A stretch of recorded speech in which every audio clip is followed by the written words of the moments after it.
Spook. Yes. What are you reading? Well, it's either the Big Book of Proctology or the Big Book of Umpiring Competency. I can't really tell because cover to cover it's just full of arseholes.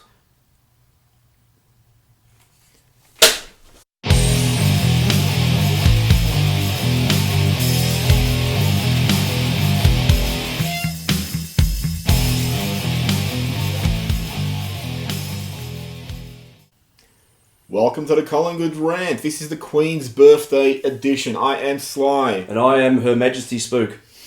Spook. Yes. We've just beaten the Demons by almost 7 goals. I think it's been kind calling them demons. Yeah, probably right. We've just beaten the Imps by nearly 7 goals. What did you think of the game today? Do we have to do this? Because that was a terrible game. Can't we talk about something else? What about that good film we saw the other day? Oh, hang on, no. Let's talk about the footy. Right. I think we better talk about the football. What a fucking terrible performance, and yet we come away with a 7-goal win. It's baffling. I actually can't work this stuff out anymore. I'm getting too old for this. To me, it looked like what happened was our pressure and intensity were way up. For a quarter? For the first 3 quarters, they were way up, and then we just went to sleep in the last quarter for 15 minutes. And it was really that forcing the Demons to turn it over, to fuck up their forward forays. I think first quarter they had a disposal efficiency of 52%. But on the flip side, shockingly, we couldn't kick straight in front of the goal. Shocking. Our forward forays, constantly we bombed the ball, and every single fucking player decided they were going to go up for a mark around the tallest man in the AFL. Or we just, usually, as we usually do, just pop the opposition straight in front of it. Yeah. No crummers front and centre to try and maybe crumble the spillage. No, that'd be silly. Demons would then counter-attack and then would win the ball round the centre again through pressure and then attack again. A lot of our chains, were deplorable. Skill errors, fumbles. I mean, the stuff we saw last week, it was just that the intensity was up to provide that second, third effort. But overall, and actually I should point out, there were some really good chains in there, but they weren't the norm. The norm was just a real fucking effort-based game, which frustrated me. Do you know what it reminded me of? That when you got a job and you're on leave in about 3 weeks' time and you just keep circling around that date on the calendar, and as you get closer to it, you just become less and less enthused about everything. That's what they look like. Yeah, one of the problems... All right, so Sire was back. He was good. Very good. Welcome back. Stay back. Yep. Provided the big body, stood up in tackles, drove them forward, helped others to stay on the outside. Still side bottom, yet again proven, first quarter he was great, but then they put a hard tag on him and he just really faded from the game. He popped up, did a few good things, as was said. He tried to decapitate 12 people. As was said, he'd make an elite forward. Oh, definitely. And he kicked that great goal in the third. Who would you rather up forward, Josh Thomas or still side bottom? Side bottom. You had to think about that, didn't you, though? No. Once Taylor Adams is back, I would be pushing Adams back into the middle and side bottom up forward. And I know everyone's sort of got this, but he's such a great runner and all that. I think the things side bottom provides, you can provide from half forward flank, sweeping back, as all players do now, and then providing that hard run to provide an option going forward. And he's one of the few players who has genuine X factor for crumbing and, making something out of nothing. He definitely has a great awareness of where the goals are. Once the ball hits the ground, that is, Unlike his hand passing, where he has a great awareness of where his teammates are not at. Grundy. Yes. Gawn got the better of him today. Yeah, I think he certainly did. So, Gawn had 34 disposals and 10 clearances to Grundy's 14 disposals and 4 clearances. Surely he was best on ground then. There was a bit of a... He should have been. There was a bit of a question mark on Grundy's fitness, so maybe... Yeah, well, they said after the game that he almost didn't play because he... some sort of neck injury or something that he had during the week. I don't know if he injured an ankle last week. So he's doing a neck now? Oh, it's both ends of the spectrum. I think they just throw a dartboard at the medical report. Callum Brown didn't do enough in the first 3 quarters. He came alive in the last quarter. He probably actually sealed the game for us with his daring Again? run. Took the game on, and then from that point on, he actually got more involved, but he needs to get more of the ball. Probably one of Hoskin Elliott's best games. Yeah, no, his return to form was quite welcome. Yeah, Josh Thomas didn't really do anything. He had a little cameo at the end, a little party piece. Mayo was really good. I thought Moyo was almost close to consistently best on ground for us. Yeah. Like the way he really pushed up the ground and provided a lot of contests and got the ball out and moved us forward time and time again. Severely undervalued. If player. Stevenson kicked straight, he probably would have been best on ground. He would have ended up with 7 or something. Mayo. Jaden Stevenson. Oh, him, yeah. You know, he missed a lot of gettable goals. Yeah, that was uncharacter-like. Well, actually, no, that's probably normal Collingwood progression, isn't it? Yeah. You come in there as an elite kick and we take it out of you. To go out a typical Degoe game, he didn't play the whole 100 minutes of awesome football, but when he popped up, he was awesome. Oh, yeah. It'll be curious to know how much his injury is impacting his ability to run and to hit contests. 100, you know. I dare say it's restrictive. So he has his burst moments and he's rested in the forward line, more or less. Yep. But overall, it wasn't a pretty game to watch. I mean, there was times I just felt like, no, that's it. I can't deal with this It anymore. was uglier than a truck full of Danahers. It was uglier than last week's game, which is amazing. And yet we still won by almost 7 goals. So are we being harsh or Melbourne just that bad? No, I think we're being reasonable about the whole thing. I mean, again, it's we should have... Melbourne were terrible. Melbourne, we should have... We should have put them well and truly to the sword, but we just couldn't seem to break away until the sort of the end, and that was a little bit concerning. They weren't playing great footy, but neither were we. Again, it's that whole really complacent attitude that seems to be going on at the moment. In fairness to Collingwood, I mean, I thought the intensity was way up. You know, they were really sort of swarming the Melbourne ball carrier. No, I probably look. I mean, when I say complacent, I mean around when we started to build up a small lead. Yeah, well, they did that. We then got complacent. I misrepresented that one. Yeah, I apologise. I can't believe. One of my concerns too is when Melbourne were rebounding, we swarmed the ball carrier, but the moment they got that kick across ground, that was it. They were open, and it was just almost... Yeah, we didn't... we gave them plenty of space to run, which was, again, that's a worrying trend. And my concern about the last few weeks is it's very representative of 216, 217. I don't think we chipped around as much today, but we have chipped around quite a bit in the last 5 weeks. A lot of skill errors, a lot of fumbling, a lot of manic intensity, which keeps us in the contest. But too often, when the opposition counter-attack and they get out, that's it, they're out. And they're just getting clear, unimpeded runs toward goal. And it's just like in Melbourne's disposal efficiency was so terrible. And the conversion rate was what they kicked, 7-15? Yeah. Yeah, so... Thank Christ for that. I mean... I think when you're playing a team and they're kicking inaccurately, it's not compelling you to find another gear because they're not getting closer. But if they kick straight, you probably would dig in a bit deeper. I mean, it seems to me that when they got a little bit close, that's when the Collingwood said, okay, we're going to put the foot down. I don't like that that's the attitude, though. The last 6 weeks really has been, let's just play well enough to get there. And as last week showed, sometimes it's just not enough. And one thing noticed the last few weeks, and my brother actually said he's noticed it for a few weeks prior to that, he's just that toward the end of the game, some of our players really look stuffed. Like, they can't run. Yeah, I wonder if this, again, comes back to that the training loads. It's been really ramped up to have benefit in the second half of the season. Well, I hope so. I mean, there was that one, I think it was the last quarter with the goal, he was streaming down the wing, he kicked the ball high, because he had no one, but he kicked the ball high toward half forward, and we had free players running. I pointed that one out to you as well. And not one of them looked like they had any... They were cantering. No one thought, well, to go, he's running here. The two off to the side should have sprinted into that space to maybe at least be on the receiving end if the ball was dobbed up in the air. But they all just said, well, oh, look, he's running along. We'll just go with him. Yeah, and but they look like they had no sprint in them, and that's happened a few times where you see players and they just look like they have nothing to give. So I'm a bit alarmed about that. Are they training too hard? Is it training loads, or is there a general fitness problem? I think it's all, I think it's the training load thing. I think it also, too, it is a mental thing because you know that you're coming into that break period, and you often see sides really freshen up and relaunch after the bye. So essentially you've got, 2 weeks off now of non-football. Probably most of them will go overseas for about 6 weeks and then come back in 2 weeks' time. It would be remiss to not do our weekly complaint about umpiring.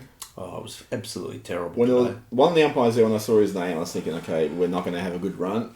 But that was so baffling with their inconsistency.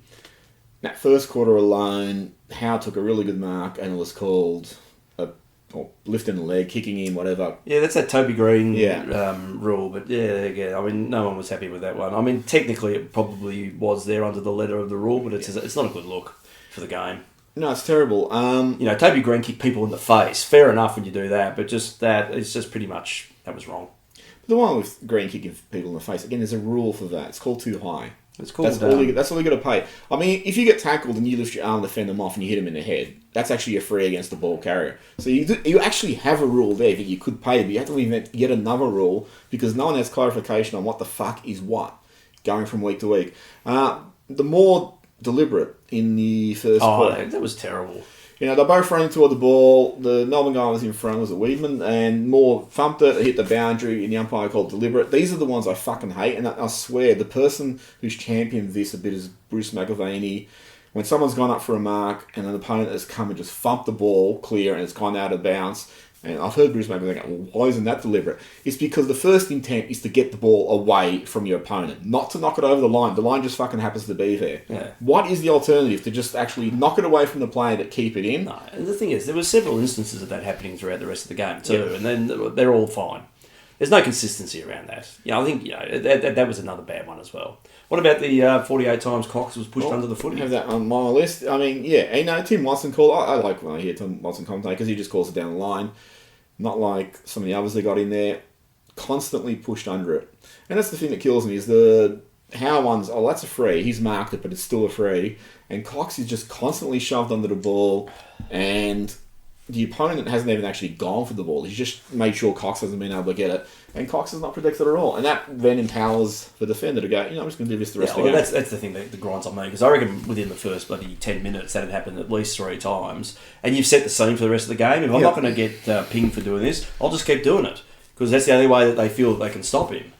And, he was fairly quiet today. Understandable, coming back off I thought he worked his way into it. He started taking a few not a slide. I think he was still serviceable. But, it makes it a hell of a lot easier as a defender if you can just push him under the ball every time. It's ridiculous. I honestly, if I was Collingwood, I'd be bringing this up every week just to keep it in the forefront of everyone's consciousness. I would instruct people like Pendlebury, if you can't address umpires, I would ask him to actually address Cox in front of the umpires and just to say something like, Coxie, just watch when they push you under the ball and just say it right in front of the umpires and just fucking make it clear. This is just ridiculous. I saw this happen for 7-8 years with Travis Cloak. Don't want to see it happen again to Mason Cox. And you know why? Because Donald Trump will probably invade us as a repayment for mistreating an American. Was that a joke? No. What is it? Any final thoughts? No, it was good to win. I think it was the win we needed. Not the win they deserved. Really, it was a fairly reasonable margin at the end of the day. I mean, again, they got to within 3 goals. Yeah, I don't know. Look, I'll take the 4 points and run. So what are we sitting at now at the break? 9-3. 9-3. You'd be happy with that, surely? 1 game clear on second again. Could have been 2 games clear. Look, this was meant to be an easier patch of the season, and we've pretty much won everything except the free one.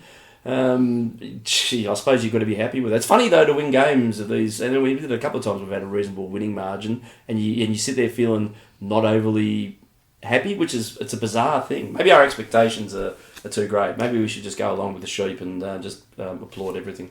My bigger concern is, and it's happened regularly even against Port and Brisbane, who we ended up beating by 7-8 goals, whatever it was, is we establish a lead. So in this game we got to 5-6 goals up, and then we let them back into it to the extent where they get to within 3 goals. And while a goal is always going to silence the comeback, it's why give them that hope to feel that we're actually still in this, which forces our team to actually dig in deeper to counter the offence. And it's, when you're 5-6 goals up, can we just fucking keep that lead? If they kick 1 or 2 goals, can we just silence it right there rather than letting them get to within a bit of a sniffing distance? Since the grand final, where we were 5 goals up to zip, there's a big question mark on our ability to just keep teams there. And they just keep coming at us, and there's that fear that, we can't fucking do it. This club, this team, doesn't have the capacity to just sit on the game and regain control and just silence any resistance from the opposition and then just smooth it back out into a nice, easy, cruising win for us. We just don't fucking do it. That's really worrisome for me.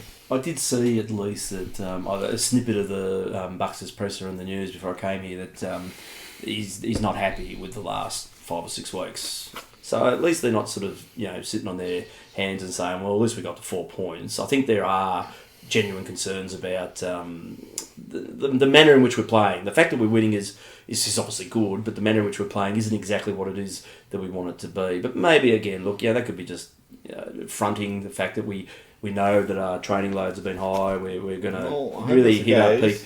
I mean, because it's a good team that's out there at the moment. It's not really wanting for too much, well, a little bit, but it should be doing better. And I think that's where they're probably a little bit disappointed. I think the only guy missing is Adams. I think he's the only player I'd really want back in. Josh Thomas could take Josh Takos could take Josh Thomas's spot. But there's no one else really that I'd think, let's get back in. I mean, even Elliott's got a big question mark on him now because of, again, soft tissue. So Adams is the one for me who only really needs to come back in. I don't know if I'm missing anyone, and I'm not talking about fantasy land and bringing back Daniel Wells and shit like that. I'm talking about guys who you expect to be playing.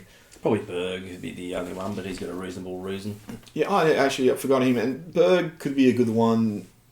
His form of the VFL's been very encouraging the last 2 weeks. So I'll talk about that a bit later. Yeah, just the question is where he's at after the knee reco. Will they take it easy with him this year? Or they, because the defence isn't really where they're struggling. Anything? No. As I said, we'll take the 4 points, go into the bye, probably head off to Hawaii, have a few pina coladas, and come back and win the flag from here. Oh, okay. That's not an unreasonable thing to expect, is it? Well, it is because I expect to win back to back to back. Okay. Well, let's just take one premiership at a time. Alright, we'll be right back with Medium Mephitic. Oh, good.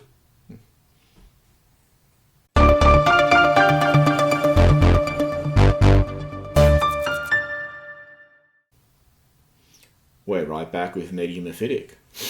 What are these crazy, wacky sons of proverbials been up to this week? Not a lot happening. We just. Oh, well, that was good. Should we still talk about the next week's game? Let's go. There is no next week's game. We're out of here. Pad this out. Pad it out. What's Robbo done this week, Sly? I don't know. So you did mention Scharenberg. The VFL side lost a close one by 63 points. That's close. Yep, conceding 6-1 in the last quarter. Dacos and Scharenberg were good. So this was Scharenberg's first full game. Dacos is good. They said Reed tried but didn't get many opportunities because we got smashed. Just out of curiosity, do you think it's concerned that the reserves are just getting smashed regularly? It is, because they were pretty competitive. What did they make it to? They didn't make it to a prelim last year, did they? No, I think they fell one game short. But their form last year was pretty encouraging. They lost a couple of the VFL players, like Hall went to Melbourne. Can't remember the other one, but they've lost a few players from that squad, and obviously you got Sire now elevated into the seniors. So they're probably a little bit down on manpower. That you mean person power? No, because it's men in the team. Well, it doesn't matter these days. Well, we should just call it X-Woman instead of X-Men. But they're getting smashed. It can't be a great environment to cultivate your talent for the... No, especially when it really looks like Quaynor's not doing much, and you sort of think, well, you're number one pick for us. These are the ones that you want to see at least be given an opportunity to shine under some good conditions, not get smashed every week, as you said. Yeah. But encouraging with Scharenberg, would you bring him in later in the year if he was performing well and we didn't have injuries? Because where would you fit him? I actually thought, I forgot to mention, I thought it was probably Chris' best game since the Richmond one. Provided a lot of run coming out of half-back. The thing is, when they actually fill up that defensive six, Chris was the one who seems to get pushed more forward of the ball, and it's been horrific to watch. So, would you fit Scharenberg in there somehow? Oh, look, your gut says yes, but who does he dislodge at the moment? Because, as you said, they're gelling quite well. Aish was pretty good today, I thought. Yeah, Aish was good. And Howe was good. Good return to form. I mean, really, he's, I suppose, insurance in case there's another injury. But what do you mean in case? Don't you mean when? Yeah, it's just it's starting to really feel a little bit settled. We don't score particularly well. I mean, but then none of the rest of the competition is at the moment. But defence seems pretty solid, and they're quite miserly. What did we keep Melbourne to today? Or they kept themselves 7 actually goals, 15 or something, whatever it was. They had plenty of opportunities. So, But a lot of times... I'd love to get him in, but I just don't know what expense. Yeah, when they had opportunities, a lot of times they were crammed or pushed out to the flanks and shit like that. The possibility of what is good today too is you bring Schoenberg into defence and you push Howe up forward and maybe... You've been an advocate of that for about 12 years. No, but maybe just play three tall forwards when you have Cox and then you have Howe and Mayo who have a bit of run and then more mid-side forwards playing tall. I mean, that's just a possibility because as you said at the moment, there's a nice balance there too. You've got some height there with Moore and Roughhead. You got a mid-range or mid-sized defender in Howe who can play small and tall, and then you have the quicker defenders, like Crisp, Maynard, and even H to an extent. VFLW has claimed its fourth win in a row, so I should actually mention that because that's the side who's doing well. The VFLW, did you say, or the AFLW? No, the it's actually playing VFLW during the whatever this season is. What a novelty! Huskin Elliott's delay. There was an article. It was due to an unsightly ball of fluid on his knee. It had to be drained regularly. A ball of fluid on the knee? Yep. It's now running for the Liberal Party leadership. It's probably just pissed off half the nation. But he also said that when he did the injury against Essendon last year, the way he walked to compensate for the injury actually made his good knee his bad knee. So he's had a lot of trouble. That was astute care then, really, wasn't it? Oh, Collingwood, jeez. But it's actually good to see him play. Like, he was another one who must have been really close to being sent down. And he did quite a bit today where he ran around, got a lot of possessions, and still presented and got a few goals. Yeah, no, it's good. I mean, I've got a lot of... and he does run hard. I've got a lot of faith in Hoskers. I think he'll be very good. How do you call out? 2 current AFL players have lost $1 million on the punt. And up to 120 players and coaches have gambling issues. Oh, hang on. Were these players named? No. So it's just speculation. Yeah.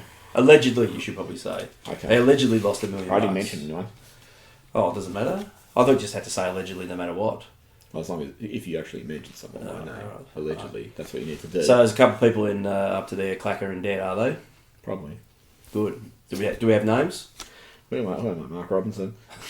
Just make something up. Okay. It was Phil Harmonic. He's one of them. And Bob Bridlestick. And Bob Bridlestick. Yeah. Boys, learn from your mistakes.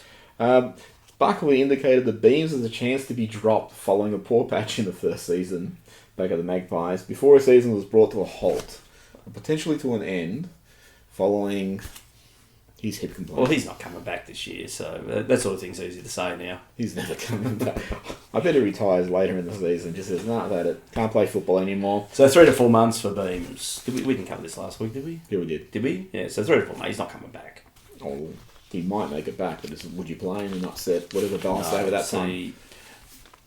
I'm sure at some point we'll cover this in a little bit more detail. Maybe next week on the... But I'm seeing Beams, and I'm seeing Bear, and Bear will go up there, and Beams turns 30 next year. Yeah. I mean, he'll stay there. So where would you want to invest your time?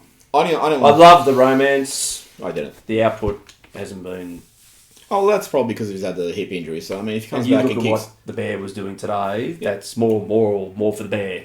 But I think they're different players. I mean, Brian Taylor said... They've got different names. Yeah. Brian Taylor said the same sort of player. It's like, well, no, because Sire's more like Josh Kennedy who sort of stands up and, wears tackles and gets the ball out. Where Beams is more your kamikaze, I'll dive in, get the ball and feed it out. So they're not actually the same players, but... Look, round 22, round 23, you don't want to be... There's no doubt Beams is a great player, but... I don't know. You've almost probably got to put the cue in the rack for the rest of the year. Let him get over the things that he needs to get over and come back at it fresh next year. The only way I'd consider him is if we have a situation as we had last year. Don't say it. But just last year, don't say it. We had all the tall defenders go out, and it was like, oh, Goldsack's now the best option left. So we'll rush him back. So if that was to happen... finally, it's amazing this is still going on. Buckley said, Mick Malthouse, and I don't get on. He doesn't want to know about me because I'm now an enemy in his eyes. Enemy of the state. He will rewrite history to make sure that was always the case. Well, there's no doubt about that with Mick. And Malthouse said he was bewildered by the comments. And I love this bit. The drama has had a massive effect on his family. Does that mean he's going to go coach into state again? I don't know. It's like, do you seriously think the drama had... Sorry, what drama? But do you seriously think it had an impact on his family? They're just sitting there going, fuck that Buckley. I heard one of his grandkids turned off Peppa Pig in disgust. Oh. Look, the only thing I'd say out of all this is you'd really question... And I know Buckley was pushed on it because of the event, but it probably wasn't the greatest timing. Well, he said that. He came out and he apologised. He goes, I shouldn't be taking away from what the event is. Because you just knew the minute that he said it, the media was going to be all over this, and they'll turn it into something that it isn't. Well, Buckley's become a little bit more open about that whole relationship in the last few years. Early on, he wouldn't be drawn on it. I don't know if it's true, but they said when he was assistant coach, Malthouse had him doing some pretty demeaning things like arranging witches' hats and shit like that. I don't know if that's true. You kept calling him the usurper. But seriously, it's fucking like 8 years ago. Can we just move on a little bit now? Apparently never. No. Yeah, that's it for Media Mephitic. We're going to be back with a new segment called... The Bike Review. The Road Ahead. The Road Ahead. The Road Ahead. Oh. Should be a beauty. Yeah.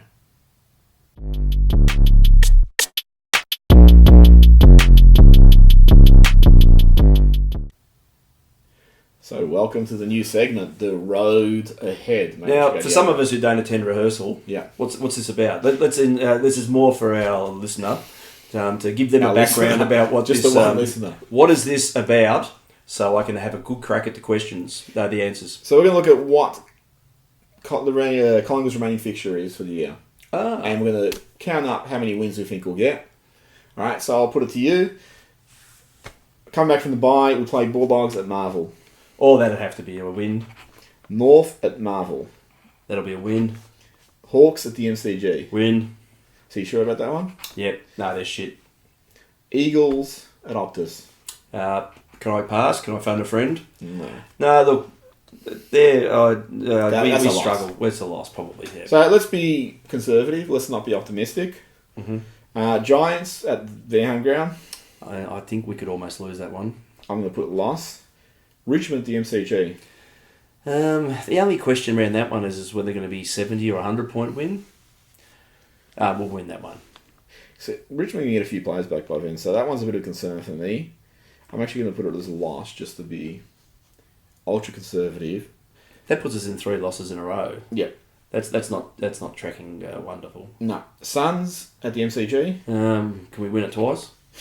Demons at the MCG. We play them again. Yeah. Jesus. Win. The good thing about the Demons at the MCG, what's that about the third last round? By then, their season's already over. They'd be tanking again, surely, as is their want. Shocking. They wouldn't want to be winning games then. Adelaide in Adelaide. That'll be a tough one. Win. And Essendon at the MCG. Win. That one I think will be an interesting one, depending on how Essendon's Could be a dead going. rubber game. We'll be on top of the ladder by then. So that would put us at 7 wins and 3 losses for the rest of the year. So we finish, 16-6, is it? 16-6? Yeah. 16 wins, which usually we get your top 4. So let's actually take it back. Let's say we're going to lose one more. Because like I said, I want to be ultra conservative. So to give us 15 wins for the year, which is probably still top 4. Particularly in this year where there's such a logjam in that middle. There's a lot of mediocrity. I think... the bottom 8 looks really messy at the moment. The 4 should remain as it is. Yeah, you'd think. Only Collingwood could fuck that up. Now, the interesting thing is you have Geelong on top, and whether Geelong will peak too early, that's hopeful. But that remains to be seen. But they look like they'll finish on top. They're playing well. They've taken on all comers and they've smashed them. Probably the hiccup there was GWS, who they lost to over at Skilled. But they smashed Richmond, they smashed Essendon, they smashed West Coast. So they're travelling well. Next 2 spots... Travelling Wellberries. 2 of the next 3 spots will probably go to GWS. Yeah, I think so. And West Coast. Mm-hmm. Now, the concern there is you don't want to be travelling interstate in the first week. No, so you want to finish... You want to finish second. Yeah. So, or 4th and face Geelong. Now, which do you think is the better option? What's the worst option? Playing West Coast over there? Again? I think so. That'd be terrible. I'd be probably more comfortable facing Geelong here if we didn't finish second. I mean, it's hard to evaluate because it was the opening round, so obviously both teams are spotty. Our skills are shit that first round, so it's not really an accurate gauge when Geelong beat us, and they just beat us anyway. And look, they demolished Richmond on Friday night, but that first quarter was terrible. I didn't see any of it. But just saying that I think playing Geelong, we have upside that we could topple them. I think Giants, we do match up well against them for whatever reason. And going over there to play them, I don't think that's unassailable. I think we can beat them. If we play them here, I think we should beat them. West Coast, whether it's just they match up too well against us or we now have a psychological scar compounding that would be a scary assignment to go interstate. A good test, but I wouldn't be keen on it. You want, I suppose, the least offensive path to a grand final as you can possibly have, so... Well, that's not Collingwood's way. No, actually, no, it is. You perform brilliantly up to the prelim, including the prelim, and then you fall over the following week. Well, if you look at 2010, that was probably the most offensive path up to the grand final, and then we drew. But, we played Bulldogs, who was probably the best team for us to play that first week, because they would have been the weakest of Geelong, St Kilda, and themselves. Smashed them, and then we played Geelong, and we smashed them. I mean, by that stage, we were really running hot, but didn't really require any interstate junkets. It didn't require us facing the bogey team or anything. We were just going... And the good thing about 2010 is that first half of the year, we lost to St Kilda at Marvel, whatever it was called back then, Etihad. Rewalt... Colonial. Whatever it was called. Rewalt ripped a hamstring off the bone. I think we kicked about 119 in the third quarter and we lost. And we played Geelong and it just didn't look like we could score. I remember Beams kicked 3 goals that game. And they beat us. And I recall we're at a function for one of those games and my brother was saying, we're really just like a 6th, 7th team. But come the second half of the year, we really found some mojo. And then when we played St Kilda, we beat them by 8 goals without Travis Cloke, who was suspended. And we played Geelong, we beat them by 4 or 5 goals. And you could see that we built on the first half of the season, we improved. And now we were the team who was doing the hunting. So I'd really hope going into the second half of the year that we definitely improve on what we're seeing, because it's a bit of a worry what we're seeing. And I don't think this is going to damage anyone in the finals playing this spasmodic type of football. No. Call me crazy. Let me just throw this one out. You're crazy. How about for the rest of the year, we don't lose another game? Except the grand final. I'd accept. I'd certainly be accepting that. No, let's just win every game for the rest of the game. Let's just put it out of... it's really just what happens, Let's win every game for the next 5 years. I'd really love to see Collingwood, like Hawthorn. Win a flag? I'd really love to also see Collingwood. Hawthorn did it, I think, in their third grand final win, where I think they went over there and they played West Coast or something, and they lost. And then they had the really hard junket where they went to the state, they lost, and they came back here, they won, and they had to go into the state again, and they won that. So they had the hard trip. Brisbane in 2002. What was the hard trips? They had hard trips. Unfortunately, the umpiring was there to make sure they got through. Unfortunately, yeah. 2003, Brisbane lost that first final to us, and then had to, go to, I think, to Adelaide to play Port Adelaide. So they took the hard road. They came out stronger for it. We're saying we want the easier run, but if we're good enough, we'll beat whoever's there. That's right. That's what it all comes down to, Collingwood. So just be the best. Yep. So, actually, that's right. Yeah. Any final thoughts on the road ahead? The road ahead. No. Just win. Just win lots of games. Yep. Win as many as you can. Especially that big one at the end of the year. That'd be fucking nice. Prelim. Yeah. Yep. So that's it for this week. Next week we'll have a mid-season break review. Oh, really? We're going to dress up and do songs?